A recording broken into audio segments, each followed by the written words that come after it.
Okay, now it's time to um, ask some questions to the folks who are running for Fort Myers City Council.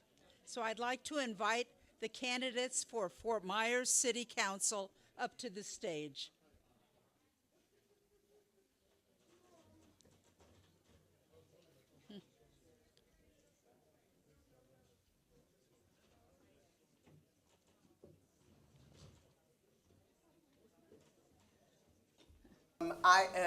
My name is Jacqueline McMiller.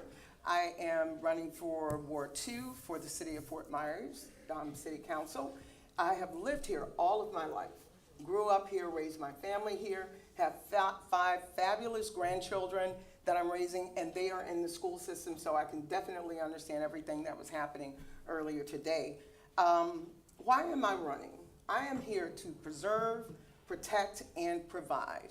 Preserve what we have here, but also protect our citizens, our children, and provide the resources that are going to be available and make sure that we can make sure that our community is taken care of. I have been working when I ran for mayor in 2020, first woman to ever make it through to the general election. That was a big feat. But guess what? This is 2024, 2020. I should not have been the first woman. I want to make sure that we lead the way. I want to make sure that I'm leading the way for our children. I want to make sure that we have mentors that can work with the city council so we can have our children available and ready to be able to support their community the way I'm supporting mine. Thank you so much, and I'm looking forward to the rest of the evening. And Diana? Good evening, everybody. I'm so grateful for the opportunity. Thank you for the League of Women Voters and for all the people in the community that are here today and the ones that are watching online. Buenas noches, mi nombre es Diana Giraldo. I am the first Latina to run for the city council in the city of Fort Myers. I've been here for 18 years. I have been very involved in the community. I'm a former city of Fort Myers employee. I am running because I love this community. I'm engaged with the city council on a regular basis. I go to the workshops, and I'm running because I know that I have a gift and I am of service, and I have to share that with my community. I believe that our leadership in the council or in any branch of the government has to represent the constituency. We have 27% Latinos in the city of Fort Myers that are not being represented. But when you're a city council person, you're representing everybody. I'm a mother of a Navy veteran, a proud Latina, have been in the United States for 25 years, in Fort Myers for 18 years. I was a former city of Fort Myers employee. I'm a small business owner. I'm an architect with background in urban design, and I have a master's in management. And I think that my experience as government, private, and also my background will be a great addition for the current city council as we're shaping the vision for the city of Fort Myers in the future. I don't particularly I'm going to tell you what I'm going to do because I have been doing things in the community, but I'm going to work with you, my constituents, to make sure that I become your next city council person and I can stand by my name and really represent the community of the city of Fort Myers. Thank you. Thank you. Okay. Thank you for those opening remarks. Now let's move into the specific questions for the evening. And they're a little different than the school board questions. What would you consider to be smart growth and development for Fort Myers? And Diana, we'll let you start, and you have 60 seconds. Smart growth and development is being able to, and that's really aligned with what I do with my background and my previous work with the city, is really looking the needs of our city for our quality of life. Is not particularly about how you build more residential and more commercial if we don't think about the people. So we gotta look at smart growth is really being able to develop and being sensitive to our environment, being sensitive to our constituents, being able to make sure that we support our tax base and our businesses. So it is I call it a buffet, that it has to have a menu that serves you the the appetizer, the entree, and the dessert, and you got some room for other things. It is a system, and it has to work as a system. So smart growth is not a word that you just throw around how you do urban design or anything like that. It is making sure that we are responsible how we're growing our community. Okay, Jacqueline, would you answer that question? Would you mind repeating it? What would you consider to be smart growth and development for Fort Myers? Smart growth and development for Fort Myers is a balance. It balances the needs of the community, the citizens of the community. It balances the development with building, whether you build high rises or you build moderate income housing and low income housing. But it also means that we're taking care of the environment, making sure that there's a green space. There's a lot of water here in Florida. And if you're not sure that you can maintain that green space, that water is going to flood our homes. We've had an opportunity to see that with Ian. So that smart growth is going to be important to be able to understand. It's not leaning towards just one developer or development. We're looking at making sure that it's walkable, it's bikeable areas that people can live in without having to drive 10, 15 miles outside of where they live to be able to go to the store. So we need to make sure that we're looking ahead, that we have the necessary buildings, that we have the necessary homes, and that we have the necessary landscape as well. Thank you. Okay.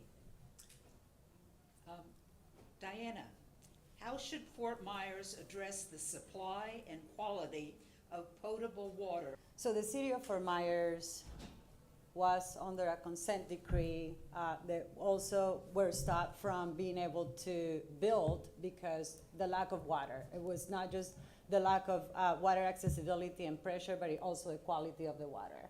So ever since the city has put in 9 wells that they're working, but they're not working at the capacity that they should be working at. And so I believe that we need to use technology to really address where a lot of the problems are in the city and start making a proactive strategic plan to have the money and the capital improvement program to build the infrastructure that we need to have the access to water, not just for the current residents, but the city continues to grow. And we gotta make sure that we have sufficient water and also that we maintain the infrastructure because we inherited a lot of land from the county and that structure is collapsing. So those things need to be looked at side by side to address the need. Okay. Jacqueline, how should Fort Myers address the supply and quality of potable water in Fort Myers? That would be, put simply, strategic planning. With the growth that we have, if you're going to have potable water, you have to make sure that the growth does not outgrow your infrastructure. That's going to be key. As we've also understood, we have to maintain our sewer and our water systems. With the piping and everything that is dilapidated, we need to maintain that and also build and build out rather than just refurbishing what we do have.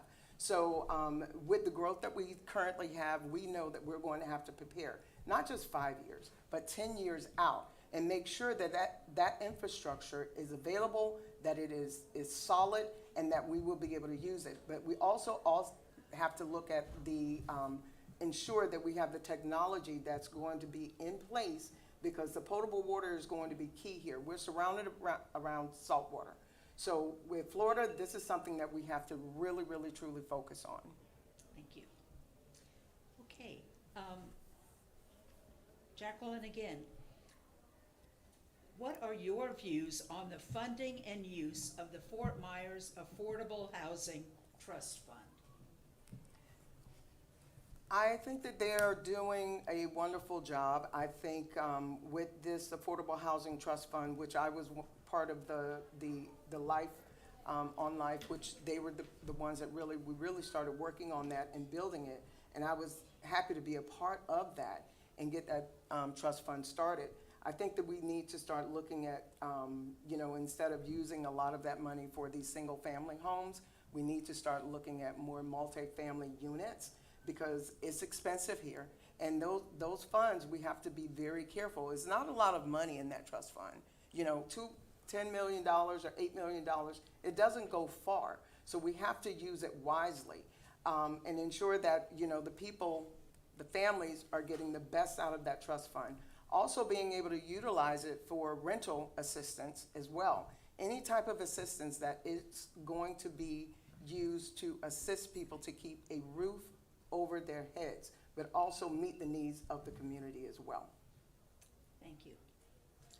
What are your views on the funding and use of the Fort Myers Affordable Housing Trust Fund? How the trust fund was set up, it was just like a perfect way because it really follows the model of, for example, for the homeownership path of what Habitat for Humanity does, and for the rental part, what something like the housing authorities do. I'm part of the board of Habitat for Humanity, of the board of directors, and I'm an understanding of a lot of the things that happen at the state level with the Florida Housing Coalition. So the model was set up and is adequate, but we have to make sure that we maintain the funds. Right now, people can get $600 a month for a stipend on rental up to 3 years. They have to recertify it every year. And in the home ownership, they had to close the applications 2 days ago because there was overwhelming amount of people applying. I think that how the city can combine the efforts is like partnering, continue to partner with Habitat for Humanity, continue to partner with the state, continue to partner with the Housing Authority to really expand the capacity of the program in the city. Great. Okay. Diana again. What coordination or oversight, if any, should the Fort Myers City Council have with the Fort Myers Police? Say that again? What coordination or oversight, if any, should the Fort Myers City Council have with the Fort Myers Police? Well, I mean, the oversight of the city council is really looking at the legislative portions of it and really to make sure that the citizens are being protected. With the fire chief being under the leadership of the city manager as an employee, is kind of being able to make sure that the policies are being followed, that they're getting recertified. They just got recertified and they had the highest level of certification, that all the complaints and all the things that are happening in the community are addressed, but that proactively, not just the police are getting the right resources, making sure that it's a reciprocal relationship between the police department and the city council, the communication, and making sure that we are also evaluating the growth of the city and make sure that they have enough manpower to continue to protect the citizens of Fort Myers. Okay. Jacqueline, what coordination or oversight, if any, should the Fort Myers City Council have with the Fort Myers Police? Well, one of the things I think that they should do is have a yearly review to ensure all of the policies and procedures are being followed appropriately. The other thing is that with the Fort Myers Police Department works under the guise of the city manager, and the city manager works under the guise of the city council. So there are some steps there that we need to ensure that all of those policies are being followed. The other thing is the city council really needs to have conversations with the community. They serve the community. The community votes them in and they serve the community. So they need to be that mediator between the community as well as the police to make sure that there is quality policing, that there is actual protection and security rather than just policing in some areas and protection in others. We all know that this is a situation that we're dealing with, and I think that the city of Fort Myers should be ready to face it and be able to oversee it as well. Thank you. And our next question, Diana, what would you do to create economic opportunities with direct impact for Fort Myers residents? That question is tied to education, big time. I think that we have to continue to, as a small business owner, we have to continue to support the small businesses that we have in the area. We have to attract businesses quality businesses to the area, so our workforce have quality jobs, quality high-paying jobs. But in order to bridge that gap, we have to really create the workforce pipeline. And I think that that is an opportunity that the city, like when you have a situation like that, the city has to look outside themselves to be able to make sure that the partnerships, like the Future Makers Coalition and the partnerships with all the universities in the area, are aligned with the industries that they're attracting, or that there is a relationship to make sure that we are ready for that workforce. But really ensuring that our growth has quality of life in mind, because we will not bring industries here if we don't manage our growth correctly. Okay, Jacqueline? Would you mind Oh, repeating? yes. What would you, Thank you. yes, what would you do to create economic opportunities with direct impact for Fort Myers residents? Well, I've owned a corporation. I had a corporation in Naples and Fort Myers for over 20 years, and I'm a small business owner currently right now. And it comes with education, but it also comes with what I call wraparound services, because I've also have 10 years of my life with working with people that I've met them at their worst. So my way of encouraging growth, but also encouraging people, is to provide the jobs, which is bringing the businesses here, but you also have to have a sound infrastructure. If you don't have a sound infrastructure where they can actually for transportation, the jobs they're not going to be able to get to the jobs to be able to make the living that they can. So I'm working with the Metropolitan Planning Organization. They have a 5-year plan of how they're going to set up the transportation. Bus transportation we need to widen, where people will be able to travel to their jobs, but also be able to make a decent living as well. Thank you. Okay, and our final question is, how should Fort Myers balance downtown business needs and parking availability? Diana, would you like to tackle that one?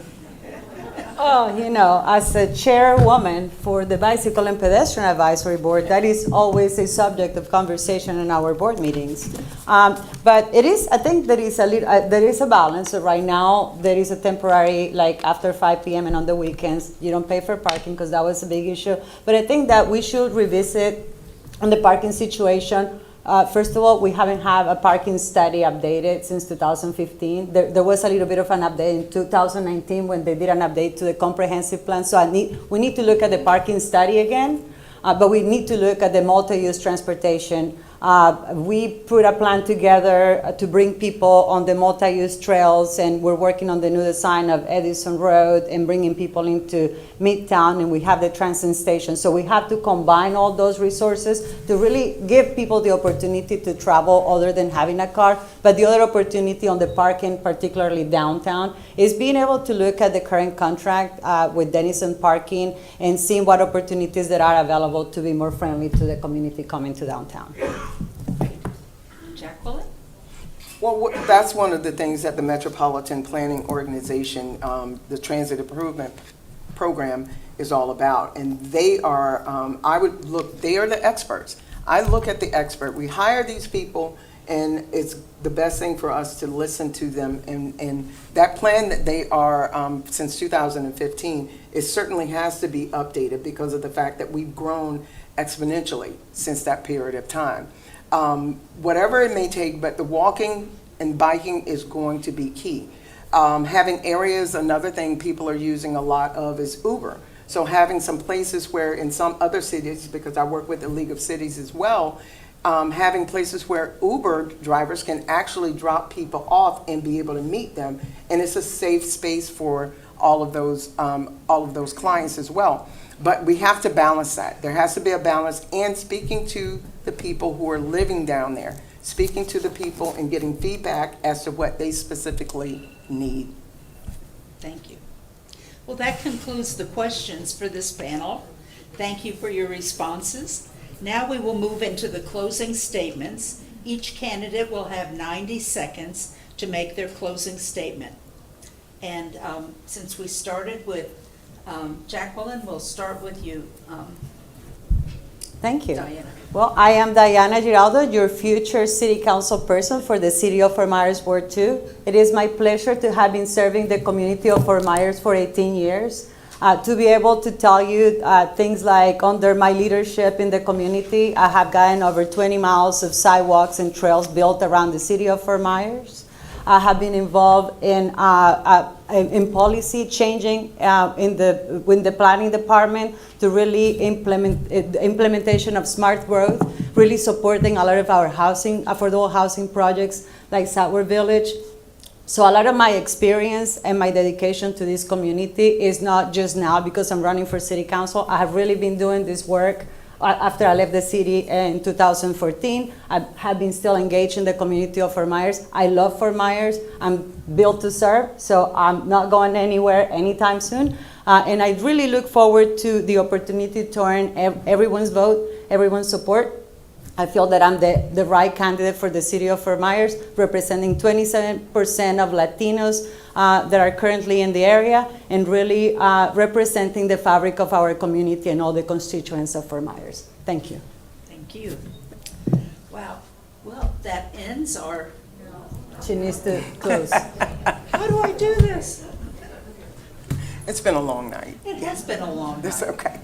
Again, my name is Jacqueline McMiller, and thank you so much, everyone, for coming here and being able to listen to what some of the things that is important to us. I can tell you right now, if I was not here in this seat, I would be there where you are. That's just how dedicated. I've been dedicated to this community for over 30 years.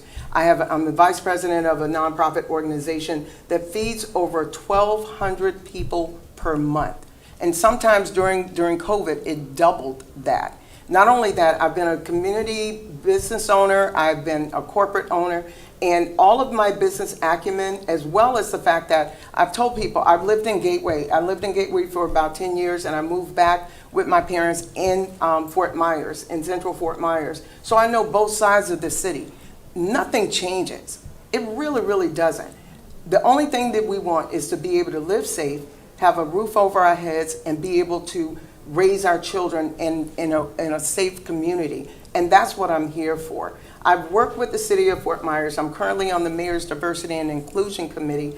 And even after running in 2020, I was able to get with the mayor, and we are working on housing proposals and making sure that we can make a difference. So even though we came from across as adversaries, we can work together to make the changes and give the people and the community what they need, not only what they need, but what they deserve. They want to be successful, and it's our job to ensure that they have the inroads to achieve that.